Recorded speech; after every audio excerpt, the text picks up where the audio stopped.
Hoje o Saúde em Prática vai tratar do Parkinson, uma doença neurológica que afeta os movimentos. Quais as causas? Como andam os tratamentos? E como conviver com a doença? Essas e outras questões sobre Parkinson você confere agora no Saúde em Prática.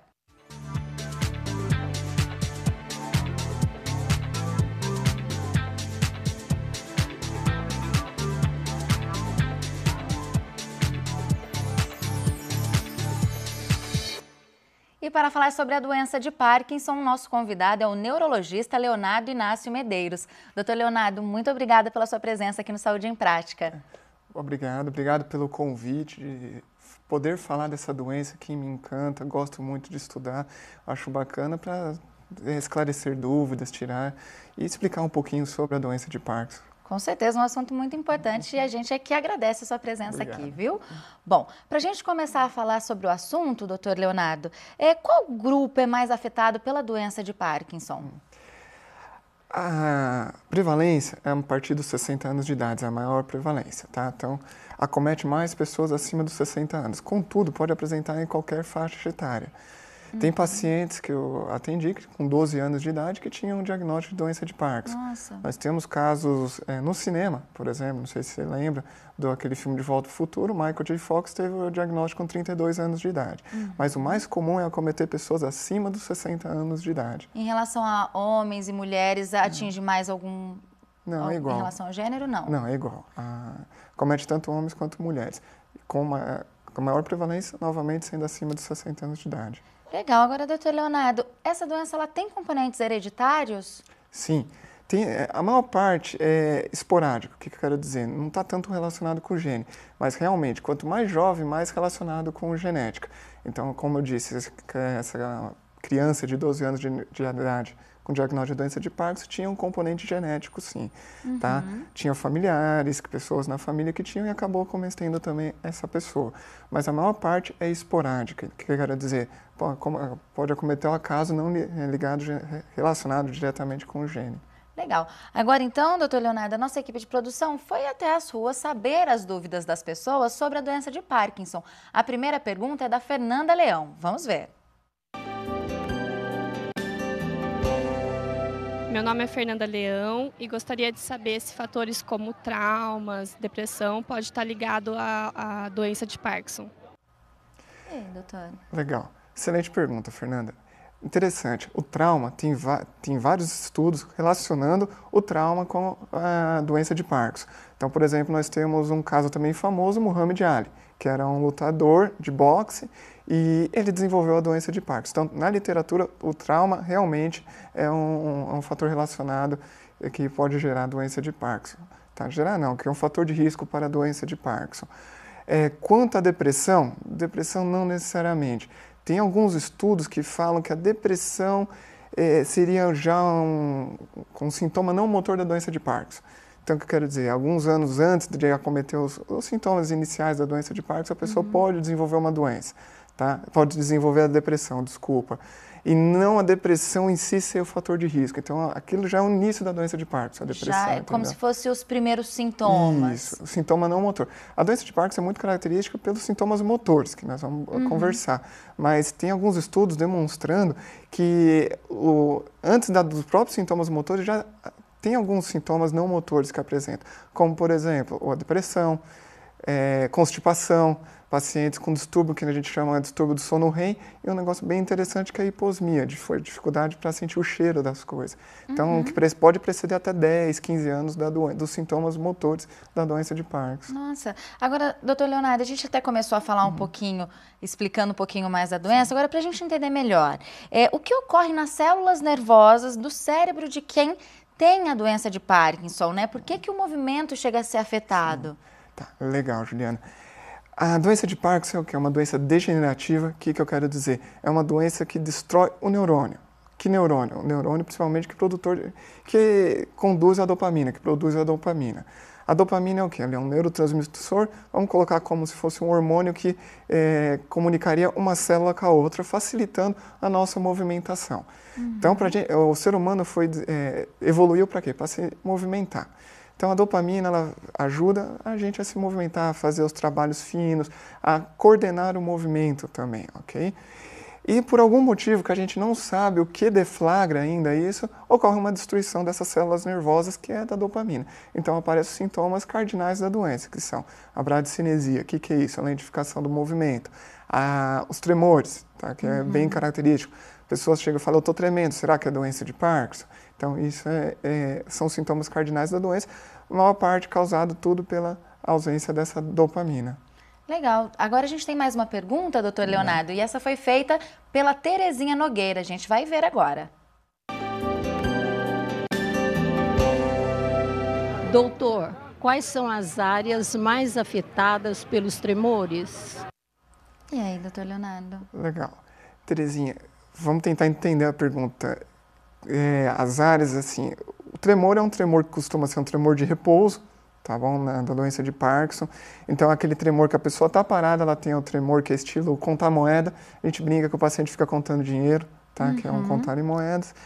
Ela vai afetar o quê? Afeta as atividades de vida do paciente. Dificuldade para comer, dificuldade para se vestir, colocar um botão, fazer algum trabalho manual mais fino. Tem pacientes que são pedreiros ou engenheiro que tem que desenhar, que o tremor atrapalha bastante. Costuma ser mais nas mãos, mas pode acometer a parte mento principalmente, tá? O mento é o queixo. As mãos começa. Uma das características da doença de Parkinson é começar assimétrico, então começa no lado direito, depois evolui para o lado esquerdo. Então, o mais característico mesmo é a mão, mas pode acometer mento, pode acometer membros inferiores também. Agora, esses tremores são progressivos, eles vão aumentando com o tempo, doutor Leonardo? Boa pergunta, Juliana. Assim, depende de cada caso. Tá? Tem pacientes que realmente o caso estabiliza, o tremor não aumenta, tem pacientes que o tremor aumenta, tá? E tem pacientes que o predomínio não é o tremor. Tá? Eu tenho pacientes meus que não tremem. Tá? É um sintomas que chama atenção para a doença de Parkinson, sim, mas não necessariamente ele precisa ter o tremor. Tá? E tem pacientes que realmente um tremor é insignificante, outras coisas são piores, que a gente pode comentar depois. Mas depende de cada caso. Tem paciente que realmente vai piorar o quadro, tem paciente que não vai piorar, tem paciente que vai ficar vai melhorar até do tremor. Legal. Bom, a gente vai fazer uma breve pausa agora, doutor Leonardo. Nós vamos para um rápido intervalo e no próximo bloco, vocês sabem em quais casos a cirurgia para a doença de Parkinson é indicada? Então continue com a gente.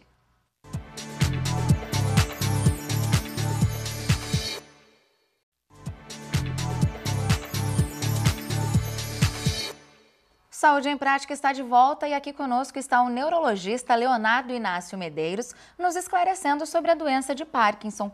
Continuando o assunto, doutor Leonardo, no último bloco a gente falou sobre os tremores, né, que são bem comuns para quem tem a doença de Parkinson, característico até da doença. Agora, quais os outros sintomas que estão presentes também numa pessoa que tem a doença de Parkinson? Legal, isso é muito bacana a gente comentar. Outros sintomas muito característicos é o que a gente chama de bradicinesia. O que é isso?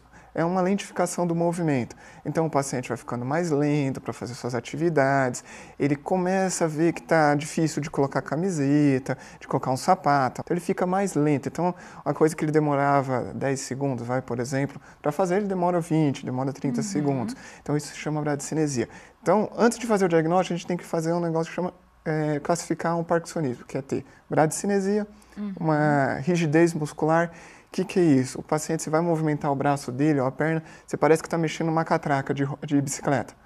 Que a gente chama isso de rigidez em roda denteada, que é a catraca mesmo de bicicleta. Fora isso também, uma instabilidade postural, que não acomete no primeiro ano de doença, sim, mas no progredir, que também é uma característica da doença. E basicamente a bradicinesia e o tremor de repouso. E com o decorrer da doença, nós vamos ver outras características, como eu disse. É um tremor, um quadro assimétrico, começa de um lado, acaba evoluindo para o outro, é uma evolução longa da doença. Tá? Legal, agora, doutor Leonardo, a gente tem uma pergunta e essa foi feita pela Ana Carolina. Vamos ver a sua dúvida. Eu gostaria de saber se a memória de quem tem Parkinson também é afetada? Legal, pergunta excelente da Ana Carolina. Muitos pacientes chegam e perguntam, realmente, eu vou ter problema de memória? A doença de Parkinson, nas fases iniciais, não é característico de ter problema na cognição. Se tiver algum problema na cognição, nós vamos pensar em outro tipo de doença. Tá? Então, por exemplo, eu tive um paciente agora há pouco tempo que ele começou a desenvolver os sinais característicos de doença de Parkinson, que foi uma bradicinesia e um tremor, que eu acabei de falar, a lentificação do movimento. E alguns meses depois ele começou a ter uns quadros de problema de cognição. Já mudou o diagnóstico, entendeu? Dê algum exemplo de problema cognitivo, doutor? O característico da doença é o que? É a alucinação. O paciente ter quadros de alucinação, ver bicho, ver vulto, tá? Mas, novamente, não é característico do começo da doença. Esse paciente que começou no primeiro ano já mudou o diagnóstico, que a gente chama de demência por Corpus-de-Levy, que é uma doença totalmente diferente, tá bom? Que o prognóstico, infelizmente, é um pouquinho mais grave e é totalmente diferente o tratamento, tá bom? Então, novamente, o paciente com doença de Parkinson vai desenvolver algum problema cognitivo, se for, muito mais para frente do que outras doenças, como doença de Alzheimer. E não costuma ser a memória. A memória do paciente é boa. Costuma ser mais isso daí que eu comentei, a alucinação, essas outras coisas. Mas, novamente, depois de 18, 20 anos, que é o mais comum de doença. De doença. Sim. Legal. Agora, por que quem já tem a doença fica mais predisposto a desenvolver a depressão ou um transtorno de ansiedade, por exemplo, doutor? Sim. Como eu disse, a doença ela comete alguns neurônios, que começa numa região mais baixa do cérebro e vai subindo, tá? Então, tem alguns estudos que mostram que a depressão pode até ser um quadro antes do próprio sintoma motor. Então, a depressão vinha antes, ok? Então, pode ser que já seja uma base da fisiopatologia da doença? Pode. Contudo, vamos pensar que é uma doença crônica. A pessoa aceitar que tem que tem a doença, que é difícil, que vai ter que conviver com ela, que vai limitar um pouco a vida, acho que isso também acaba trazendo angústia para o paciente. E isso é importante, ter uma equipe multidisciplinar junto, o médico aconselhando, mostrando que hoje o prognóstico é muito melhor da doença, tá? Que apesar de não ter tantas coisas muito novas, mas melhorou muito a qualidade de vida do paciente. Hoje eu tenho pacientes que têm quase uma vida quase normal. Então, através de cirurgia, dos tratamentos medicamentosos, nós conseguimos dar uma qualidade muito boa para o paciente com doença de Parkinson. Que legal. Agora, doutor Leonardo, o diagnóstico da doença, ele é clínico a partir desses sintomas todos ou existe algum exame que pode ser feito? Desde 1817, quando foi descrita a doença pelo médico James Parkinson, por isso que deu o nome à doença, o diagnóstico é basicamente clínico. Hoje, os critérios diagnósticos que a gente usa foi de 1992 por uma equipe lá de Londres, que chama o Critério de Banco do Cérebro de Londres. Então, basicamente, é clínico. Tem alguns exames hoje que sugerem o diagnóstico. Contudo, o diagnóstico mesmo firmado é através de necrópsia. Contudo, tem alguns outros exames que ajudam também a sugerir o diagnóstico. Então, por exemplo, nós temos o Doppler transcraniano, que o Doppler transcraniano vai ver o mesencéfalo, que é onde está armazenado, a dopamina no sistema nervoso central e vai ver algumas alterações. Tem um outro exame que chama SPECT Controdat, que também vai ver uma diminuição da dopamina na fenda sináptica e vai sugerir também o diagnóstico da doença de Parkinson. Contudo, o diagnóstico é basicamente clínico, a gente conversando com o paciente para chegar a dar o diagnóstico. Legal. Agora, doutor Leonardo, o senhor Agenor também fez uma pergunta que a gente vai ver agora. Doutor, em quais casos é indicado a cirurgia para o mal de Parkinson?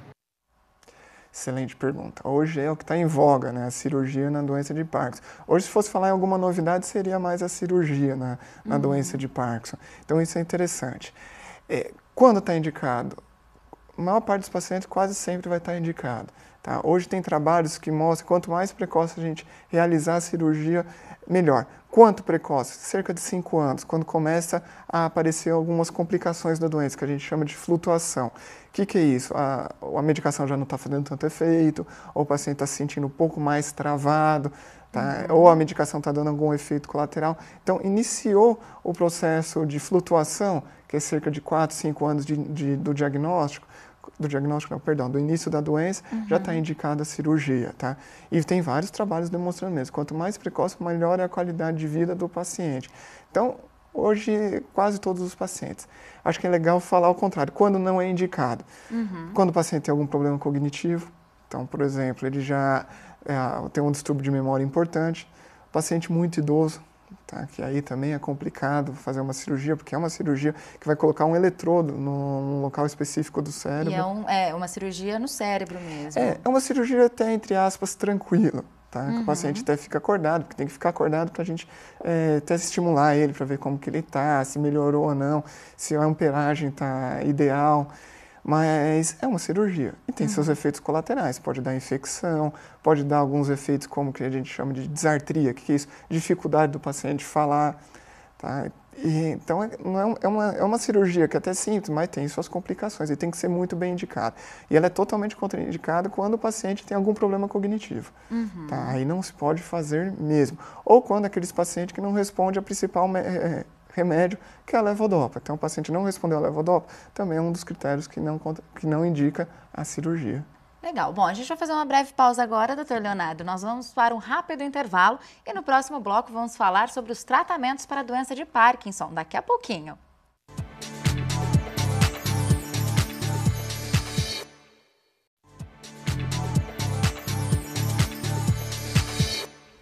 Saúde em Prática está de volta hoje falando sobre a doença de Parkinson. E para nos esclarecer, nós recebemos aqui o neurologista Leonardo Inácio Medeiros.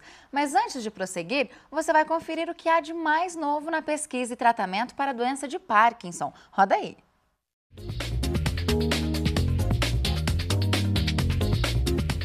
Olá, eu sou a doutora Andréa Bruno Nieri, membro titular da Academia Brasileira de Neurologia, e vou falar para vocês sobre algumas novidades sobre a doença de Parkinson.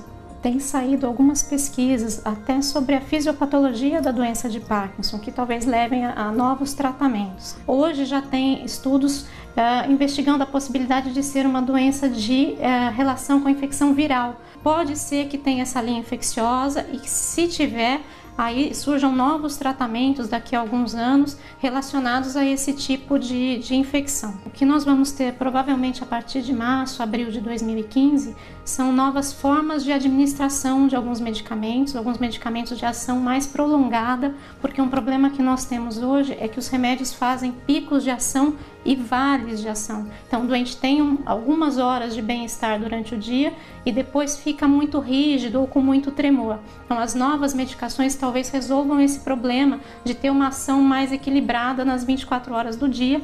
E uma das medicações novas realmente é um adesivo transdérmico que libera de forma controlada a medicação. E o tratamento cirúrgico para a doença de Parkinson, que é o que os pacientes sempre perguntam. Hoje o que está se falando mais é na estimulação cerebral profunda. Então são eletrodos de estimulação que tendem a diminuir bastante, principalmente o tremor. Não tanto a parte de rigidez, de alteração de equilíbrio, mas a parte do tremor tem um resultado bastante positivo. Dessa vez a gente tem realmente datas, a gente tem dados concretos, já existem coisas em prática aqui próximas da gente, então com resultados realmente já visíveis, já apresentados e medicamentos novos que já foram aprovados, não são coisas de estudos para daqui a 20 anos, são coisas agora que a gente já vai poder lançar a mão para os nossos doentes de consultório.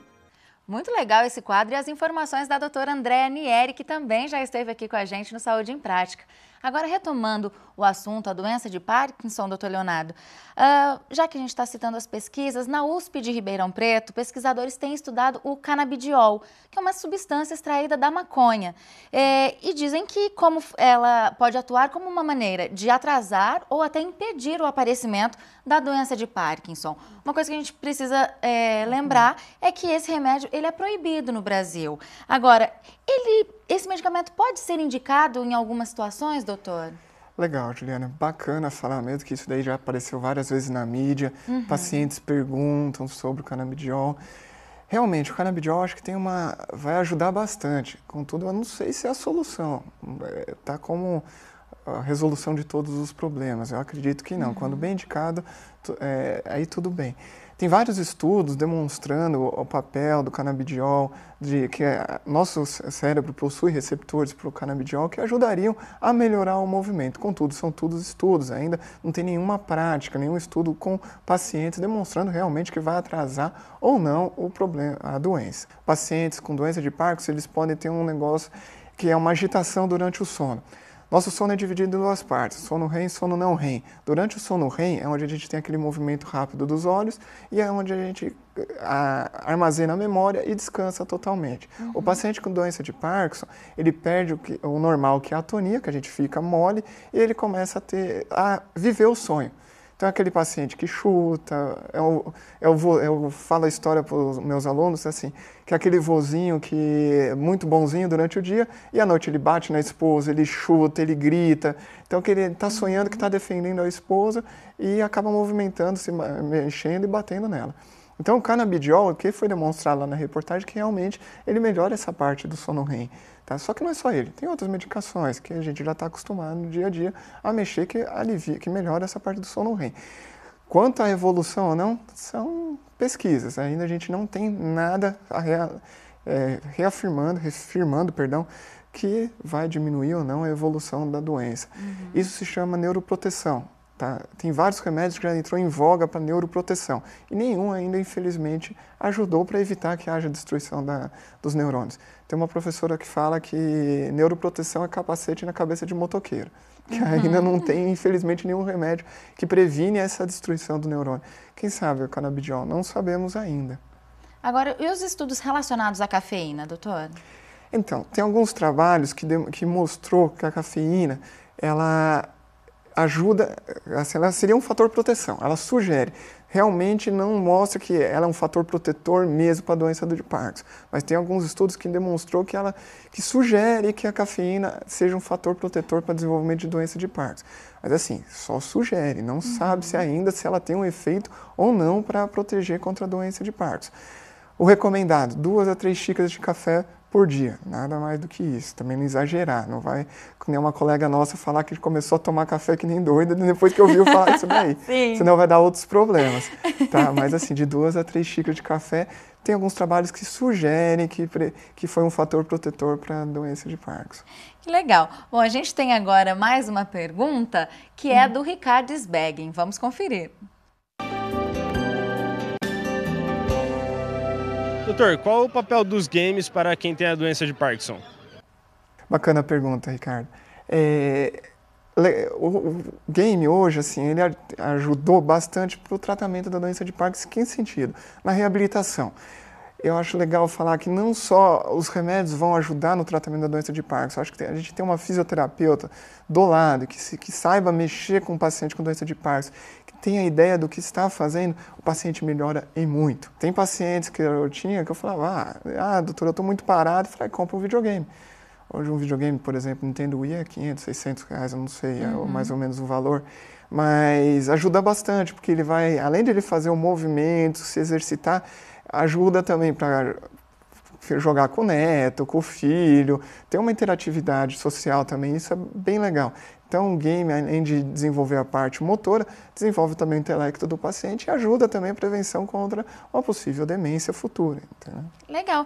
Agora, em relação aos exercícios físicos, doutor Leonardo, eles podem ser mantidos pelas pessoas que apresentam a doença de Parkinson? Excelente, Juliana. Com certeza. Seria eu errado falar que não. Tá? Tem que fazer atividade física. Os melhores pacientes, os pacientes que estão bem hoje são aqueles que fazem suas atividades físicas, faz exercício físico, academia. Às vezes, eu tenho um paciente que eu diagnostiquei há pouco tempo que ele vai todo dia para academia. E ele tem 60 anos, se eu não me engano, 61 anos. E vai todo dia para academia. E tem que ir, tem que fazer exercício. Toma cuidado só, como qualquer um. Paciente com doença de Parkinson também tem que ter um instrutor do lado, olhando ele, ou um fisioterapeuta que saiba que é um paciente delicado, que tem que mexer. E toma cuidado com uma coisa, esteira. Tá? O paciente com doença de Parkinson tem uma dificuldade no andar, na marcha. Então, esteira pode ter problema de ele travar ali e se machucar. Né? Se machucar. Então, agora, tem exercícios que, de repente, são até indicados, que ajudam mais do que os outros? Bicicleta. Bicicleta, o paciente com doença de Parkinson anda muito bem de bicicleta. Eu sempre pergunto para o paciente, você sabe andar de bicicleta? Se ele fala, sei, manda ver. Pode andar à vontade. Mas, doutor, eu vou cair. Não vai. Por incrível que pareça, o paciente com doença de Parkinson anda muito bem de bicicleta. Legal. Claro, se não sabe andar, pelo amor de Deus, não vai aprender agora. Mas se sabe e anda bem, vai fazer atividade. É excelente. melhor atividade física, vai aumentar a quantidade de serotonina, o paciente vai se sentir melhor, melhora um pouquinho também a quantidade de dopamina, então o paciente vai melhorar o movimento, ok? Libera endorfina, que é um analgésico natural do nosso organismo, que vai ajudar a tratar dores, caso o paciente tenha, fora o bem-estar que o paciente vai ter fazendo atividade física. Então, é importantíssimo. O médico não é nada sem um fisioterapeuta, sem um terapeuta ocupacional, sem um educador físico. A gente tem que ter uma equipe multidisciplinar, senão não vai adiantar mesmo e o paciente não vai ficar tão bem quanto junta toda essa equipe para ajudar ele. Legal, doutor Leonardo. Nosso programa já está chegando ao fim, mas acho que a gente terminou da melhor forma, com ótimas dicas para quem aí possa vir a ter a doença, ou quer realmente se prevenir, né?